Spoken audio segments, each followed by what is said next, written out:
Hello everyone, welcome back to Chimu's Chemistry, an online platform that will make your chemistry your chemistry. आज आपण या व्हिडिओमध्ये basic principles of organic chemistry म्हणजे ज्याला आपण GOC म्हणतोय या चॅप्टरचे प्रीवियस इयर क्वेश्चन्स पाहायचे आणि इयर आहे 2021. Without wasting time, let us go to question number 1. The IUPAC name of following compound is. हा कंपाऊंड सायक्लिक आहे बेसिकली आणि सायक्लिक कंपाऊंड मध्ये OH चा फंक्शनल ग्रुप आहे.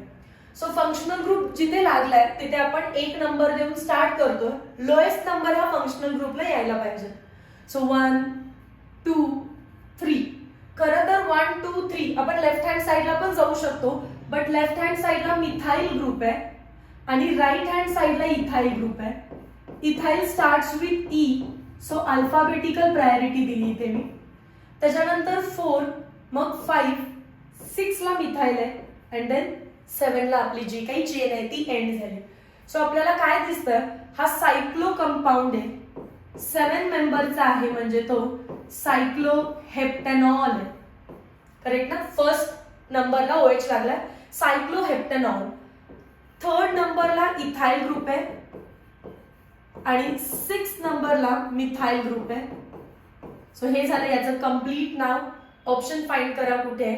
3 इथाइल, 2 ऑप्शन असे स्टार्ट होत आहेत. 3 ethyl, 6 methyl, cycloheptanol. Option number D correct आहे, बाकी सगळे options wrong. Question number 2. Identify -I effect causing group. -I effect म्हणजेच काय असणार आहे? Negative inductive effect.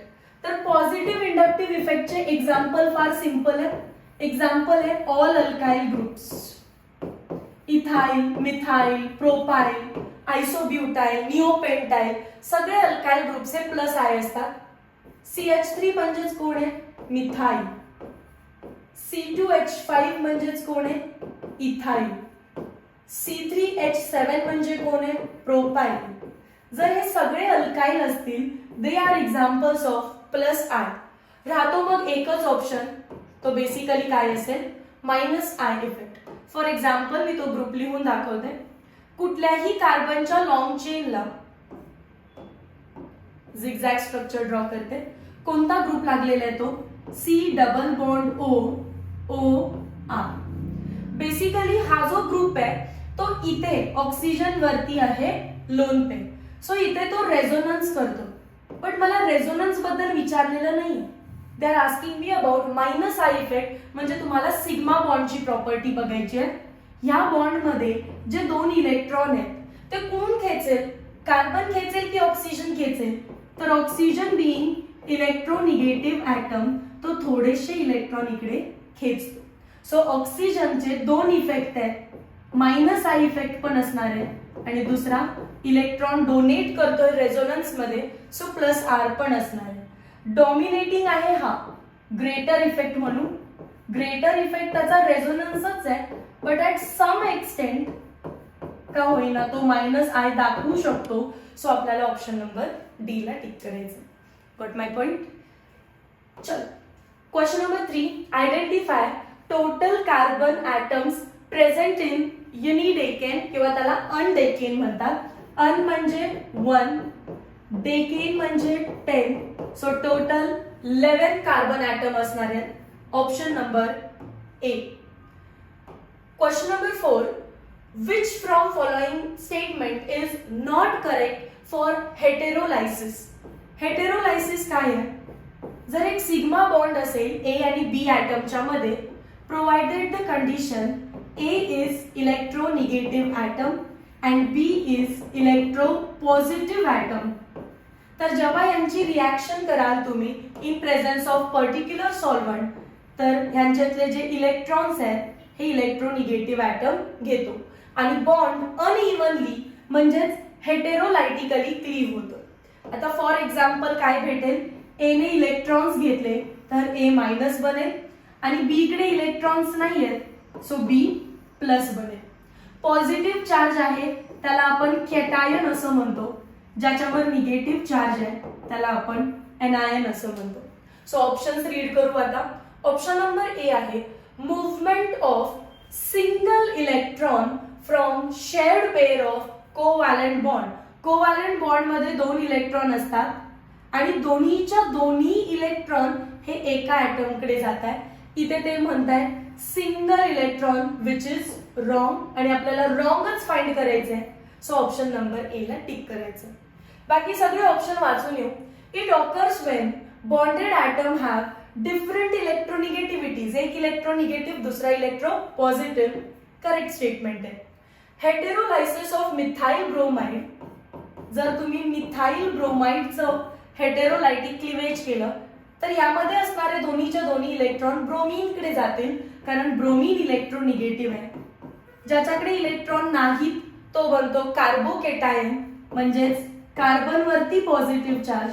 सो हा झाला मिथाइल कार्बोकेटायन आणि ब्रोमीन वरती चार्ज आला मायनस. सो ते म्हणतात heterolysis of methyl bromide forms methyl carbocation. Correct आहे.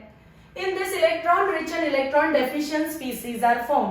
एक इलेक्ट्रॉन रिच असतो एक इलेक्ट्रॉन डेफिशियंट असतो. हे पण स्टेटमेंट करेक्ट आहे. Option number A is not correct and that is our answer. Question number 5. What is number of CH2 group present in dodecane. डो म्हणजे 2, डेकेन म्हणजे 10. सो टोटल 12 कार्बन असणार आहेत. CH3 ने सुरुवात होते परत CH2 CH2 CH2 लिहायचं असतं. सो टोटल 12 आहेत तर मध्ये किती असणार आहेत 10. पुढे एक CH3 आणि एंडला एक CH3. किती CH2 ग्रुप आहेत विचारला. Answer is 10 CH2 groups. CH2 is also called as methylene group. What is IUPAC name of following compound? Benzene वरती 2 फंक्शनल ग्रुप लागले. एक आहे अल्डिहाइड, दुसरा आहे कार्बोक्सिलिक ऍसिड आणि तिसरा सबस्टिट्यूएंट आहे. तो सबस्टिट्यूएंट आहे मिथाइल. खरं तर सीईटीच्या बुक मध्ये जे रूल्स आहेत त्याने आन्सर वेगळं येतं पण जेईची बुक जर तुम्ही यूज केली तर त्याच्यामध्ये क्वेश्चन दिलेला आहे. हा सेम क्वेश्चन आहे आणि तो रूल सांगतो लिस्ट नंबर द्यायचे आहेत तुम्हाला किंवा मॅक्सिमम लिस्ट नंबर द्यायचे आहेत जे की फंक्शनल ग्रुप प्रेझेंट आहेत त्यांना. यामध्ये हायली प्रायोरिटी वाला फंक्शनल ग्रुप आहे कार्बोक्सिलिक ऍसिड. सो तिथे आपण नंबर 1 देतो. त्याच्यानंतर सीईटी नुसार आपण जर लॉजिक लावलं तर आपण मिथाइल ग्रुपला सेकंड नंबर देणार आहे आणि ते ऍक्च्युअल मध्ये करेक्ट आहे. पण एक जेईचं बुक ऍज अ रेफरन्स आणि एक टीचर्स सोबत जेव्हा मी चर्चा केली तेव्हा मला अजून एक रूल समजला की जेईची बुक एक रूल सांगतो की मॅक्सिमम फंक्शनल ग्रुपला मिनिमम नंबर मिळाला पाहिजे. मग सबस्टिट्यूएंट जवळ असू दे किंवा नसू दे. मग इथे सबस्टिट्यूएंट जवळ आहे पण मॅटर नाही करत दुसरा फंक्शनल ग्रुप कुठे आहे अल्डिहाइड. सो तिकडे नंबरिंग गेलं अँड देन 4 5 6. मी रिपीट करते. आय नो तुम्ही जेव्हा हे सॉल्व्ह केलं असेल तेव्हा कार्बोक्सिलिक ऍसिडच्या जवळ मिथाइल आहे. सो मिथाइलला सेकंड नंबर दिला असेल अकॉर्डिंग टू सीईटी बुक. कारण सीईटी बुकने असंच सांगितलं लोएस्ट फ्लोकंट रूल सांगतो की पटपट पटपट नंबर द्या. पण जेईचं एक बुक आहे आणि 2 टीचर्स सोबत चर्चा करून मला हे समजलं की याचा आन्सर सीईटी काय देतीये बघा डी देतीये आणि त्याचं रिझन असं आहे की सबस्टिट्यूएंट कोणी असू दे इथाइल मिथाइल प्रोपाइल पण फंक्शनल ग्रुप्सना कमीत कमी नंबर द्यायचा आहे. सो कार्बोक्सिलिकला 1 दिल्यानंतर 3 हा आपल्या अल्डिहाइड ग्रुपला दिला. आता त्याचं नाव काय असणार आहे. 6 ला मिथाइल दिसतंय आणि 3 ला CHO ग्रुप. CHO लाच आपण अल्डिहाइड म्हणजेच फॉर्माइल म्हणतो. सो अल्फाबेटिकली एम आधी येतं की एफ आधी येतं एफ. सो आपल्याला लिहायचंय 3 फॉर्मिल. 6 ला मिथाइल आहे आणि बेन्झीन वरती कार्बोक्सिलिक ऍसिड तर त्याचं नाव होतं बेन्झोइक ऍसिड. हा ऑप्शन कुठे आहे ऑप्शन नंबर 3. समजलं. सो तुम्ही जसं सॉल्व्ह करायला घेतल्यावर तुमचं आन्सर जसं ए आलेलं तसं माझंही आन्सर ए आलेलं. मी मागे आन्सर जेव्हा चेक करत होते तेव्हा माझा आन्सर रॉंग झाला. मग मी थोडे टीचर्स सोबत डिस्कस करून मला एक नवीन रूल समजला की जेईची बुक सांगते आपल्याला की मॅक्सिमम नंबर ऑफ फंक्शनल ग्रुप्सना मिनिमम नंबर आला पाहिजे. ओके. सो नेक्स्ट क्वेश्चन आहे what is difference in molar mass of member of homologous series from its neighbouring number in gram per mole. Homologous series differ from each other by CH2 group. कार्बनचं mass असतं 12 आणि hydrogen 2 आहे. So हे answer आलं 14 gram per मोल. Option number D. Sorry, मी थोडीशी confuse झाले, मला वाटलं त्यांनी 18 लिहिलंय की काय. तर ऑप्शन करेक्ट आहे, it is D 14. Question number 8. What is IUPAC name of following compound. कंपाऊंडला व्यवस्थित बघा. फंक्शनल ग्रुप कोण आहे, हॅलोजन आणि डबल बॉन्ड. सो जर तुम्ही राईट हँड साइडने नंबरिंग केलं तर तिसऱ्या नंबरला क्लोरीन फंक्शनल ग्रुप पण आला आणि डबल बॉन्ड पण आलेला आहे. समोर जाऊ नका. लॉंगेस्ट चेन ही 7 कार्बनची आहे. हेप्ट असेल तर करेक्ट असू शकतं, हेग्स करेक्ट नाहीये. हेप्ट असेल तर करेक्ट असू शकतं, हेग्स करेक्ट नाहीये. आता मी व्यवस्थित लिहिते त्याला. 3 ला मला क्लोरो दिसतोय, सो लिहिलं 3 क्लोरो. आणि 5 ला दिसतोय मिथाइल ग्रुप, सो लिहायचं होतं 5 मिथाइल. 7 मेंबरची लॉंगेस्ट चेन आहे, सो लिहिलं हेप्ट 3 इन. सो कोणतं ऑप्शन करेक्ट आहे बघा. 3 क्लोरो, सॉरी हेच दोन करेक्ट आहेत. 3 chloro 5 methyl hept 3 ene. Option number ए. नंबरिंग असं केलं की डबल बॉन्ड आणि क्लोरीनला सेम नंबर आला. Question number 9. IUPAC name of compound. हा कंपाऊंड कोण आहे, कार्बन आहे आणि त्या कार्बनला 4 मिथाइल ग्रुप लागले. सो आय गेस एक प्लस साइन तयार होताना दिसतीये तुम्हाला.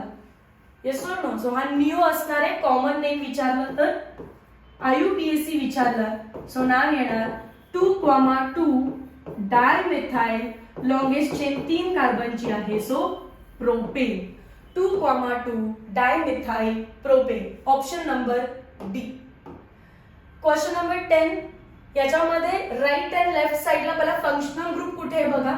फंक्शनल ग्रुप इथे आहे, जो की सेकंड कार्बनला येतो. आणि इथे पण फंक्शनल ग्रुप नंबर 1, 2 सेकंड कार्बनला येतो. मला काय म्हणायचंय, लेफ्ट हँड साइडने सेकंड नंबरला डबल बॉन्ड येते, राईट हँड साइडने सेकंड नंबरला क्लोरीन येतं. आणि मी तुम्हाला ऑलरेडी सांगितलं की ऑलवेज असं सांगते की फंक्शनल ग्रुपची प्रायोरिटी ऑलवेज जास्त आहे डबल बॉन्ड पेक्षा. आणि लास्टला कोण येतात, हॅलोजन्स. मग आता सांगा त्या हिंटला वापरून नंबरिंग कुठं करायला पाहिजे. तर मला हॅलोजन एक दिसतोय आणि डबल बॉन्ड एक दिसते. हॅलोजन आणि डबल बॉन्ड मध्ये प्रायोरिटी कोणाला, डबल बॉन्डला. सो नंबरिंग आलं 1, 2, 3, 4, 5. 4 क्लोरोने सुरुवात होणार आहे. Option number A. Option number C आहे. 4 क्लोरोने सुरुवात होणार आहे. पुढे काय दिसतं, 3 ला दिसतोय methyl group. 4 chloro 3 methyl. Long chain 5 ची आहे, so pent 2 ene. 4 chloro 3 methyl pent 2 ene. Option number C correct आहे. सो हॅलोजन आणि डबल बॉन्ड मध्ये कधी टाय झालं तर डबल बॉन्ड जिंकणार आहे, कारण डबल बॉन्डची प्रायोरिटी हॅलोजन्स पेक्षा जास्त असते. Question number 11. Which of the following statement about tropone is true. Tropone हा 7 मेंबरचा सायक्लिक कंपाऊंड आहे. तो एरोमॅटिक आहे. Question number 11. Which of the following statement is true about tropone. Tropone एक 7 मेंबरचा सायक्लिक कंपाऊंड आहे. 1, 2, 3, 4, 5, 6 अँड 7. अल्टरनेट डबल बॉन्ड आहे त्याच्यामध्ये. तो एक एरोमॅटिक कंपाऊंड आहे. ओके, आपण आता रीड करू त्याच्याबद्दल काय काय लिहिलं. It is heterocyclic. रॉंग. व्यवस्थित बघा, सायकल मध्ये कुठलाही हेटेरो ॲटम नाहीये, so it is homocyclic. It is heterocyclic. Again wrong. It is homocyclic. So मी पुढचं वाचतच नाहीये. It is benzenoid. तुम्हाला बेन्झिन सारखा दिसतोय का. बेन्झिन 6 मेंबरची असते, हा 7 मेंबरचा आहे. तर wrong. It is non benzenoid. So लास्टच करेक्ट असणार आहे. It is non benzenoid having 7 carbon 6 hydrogen and 1 oxygen atom in it. Next question, question number 12. परत IUPAC आहे. आता तुम्ही दोन्ही साइडून नंबरिंग लगेच लक्षात येईल. रिपीट क्वेश्चन आहे. 1, 2, 3, 4, 5, 6. 6 मेंबरची लॉंगेस्ट चेन आहे. इथे ब्यूट दिसतात. हेग्स इथे ब्यूट दिसतात. त्याच्यामध्ये आपल्याला 4 ला मिथाईल दिसतोय पण 3 ला क्लोरो दिसतोय. So 3 chloro 4 methyl hex 3 ene. समजलं काय केलं? 3 ला क्लोरो 4 ला methyl hex 3 ene. 3 chloro 4 methyl hex 3 ene. Option number B correct होता. Question number 13. Which among the following pair of electronic effect is its example is not correct? Textbook बघा, इलेक्ट्रोमॅरिक effect मध्ये ते ऍसिटोनलाच explain करतात. ऍसिटोन किंवा कोणताही ketone जेव्हा कुठल्याही ऍसिडच्या presence मध्ये येतो तर लोन पेअर काय करते? ऑक्सिजनवरची लोन पेअर काय करते? तर या हायड्रोजनला ऍब्स्ट्रॅक्ट करायचा प्रयत्न करेल. सो CH3 CH3 आणि ऑक्सिजन जेव्हा डबल बॉन्डेड आहे तरी सुद्धा त्या हायड्रोजनला घेऊन येतोय, त्याच्यावरती चार्ज येतो प्लस, आणि ह्यालाच इलेक्ट्रोमॅरिक इफेक्ट म्हणतात. हा टेम्पररी इफेक्ट आहे.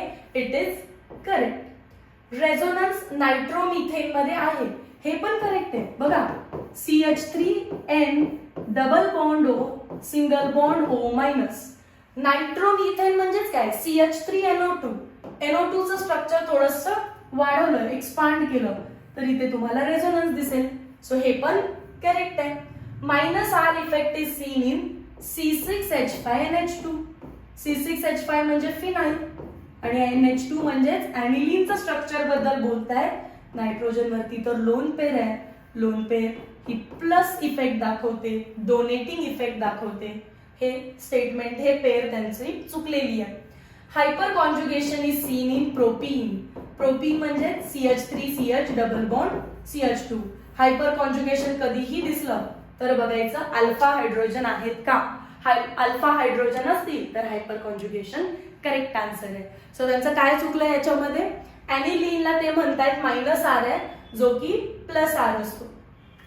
सो हे झाले 13 क्वेश्चन्स आणि इथे आपला GOC ची सिरीज संपली. नेक्स्ट व्हिडिओ लेक्चर असेल हायड्रोकार्बन्स बद्दल. Meet you next lecture. Till then, thank you so much.